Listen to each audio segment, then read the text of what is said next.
হয়, যিহেতু মই এগৰাকী ব্যৱসায় আছে, মই তেখেতৰ পৰাও তাত অকণমান ইফালে আহিব মই জানিব চেষ্টা কৰিম। আচলতে আমি জানিব পাৰিছোঁ চৰলপাৰাত যথেষ্ট পৰিমাণে তামোলৰ খেতি হয় বা তামোলৰ ফল যথেষ্ট পৰিমাণে হয়। আমি জানিব পাৰিছোঁ যে অসমৰ বাহিৰেও বহিৰাজ্যতো ইয়াৰ ছাপ্লাই হয় বুলি জানিছোঁ। কোন কোন ৰাজ্যত আচলতে তামোল ছাপ্লাই দিয়া? আপোনাৰ ৱেষ্ট বেংগল কলকাতালৈকে যায়, কলকাতা আৰু শিলচৰ, এতিয়া শিলচৰ গৈ আছে আৰু শ্বিলং। মেইনলি এই তিনিটা ষ্টেটে অসমৰ বাহিৰে গৈ আছে। কেতিয়াবা আপোনাৰ ইউ পি ফালেও যায়, অলপ কমকৈ যায়, কিন্তু এতিয়া মেইনলি শিলচৰ, কলকাতা, মেঘালয় গৈ আছে। ইয়াৰ পৰা ডাইৰেক্ট যায় তামোলটো, তাতে যায়।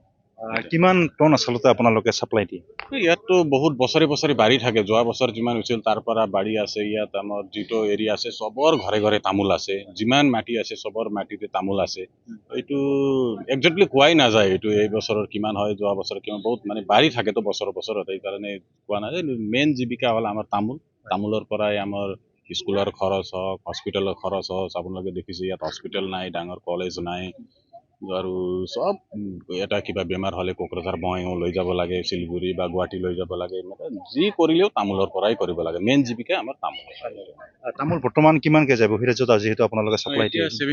পাৰ কেজি 70 rupees কৰি গৈ আছে এতিয়া গৈ আছে পাৰ কেজি 70। এইবাৰ অলপ দামো ভাল হৈছে, যোৱা বছৰতকৈ অলপ দামো ভাল হৈছে।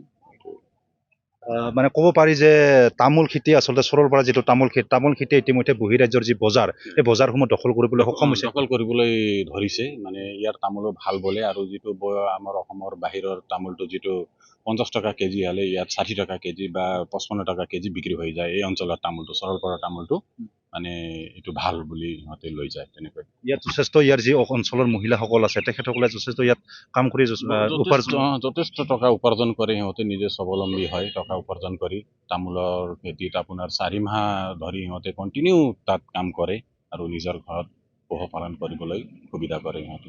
ধন্যবাদ জনাইছোঁ আপোনাক। হয়, এয়াই হৈছে চৰলপাৰা ভাৰত ভূটান সীমান্তৱৰ্তী অঞ্চলত, আৰু এই চৰলপাৰাৰ তামোলে আচলতে মই পূৰ্বতে উল্লেখ কৰাৰ দৰে অসমৰ বাহিৰেও বহিৰাজ্যতো ইয়াৰ ছাপ্লাই হয় বুলি ইতিমধ্যে জানিবলৈ পৰা গৈছে। আৰু বহিৰাজ্যৰ যি বজাৰ, এই বজাৰ কিন্তু চৰলপাৰা তামোলে বজাৰ আচলতে দখল কৰিবলৈ সক্ষম হোৱা বুলি ইতিমধ্যে এগৰাকী ব্যৱসায়ে জানিবলৈ দিছে।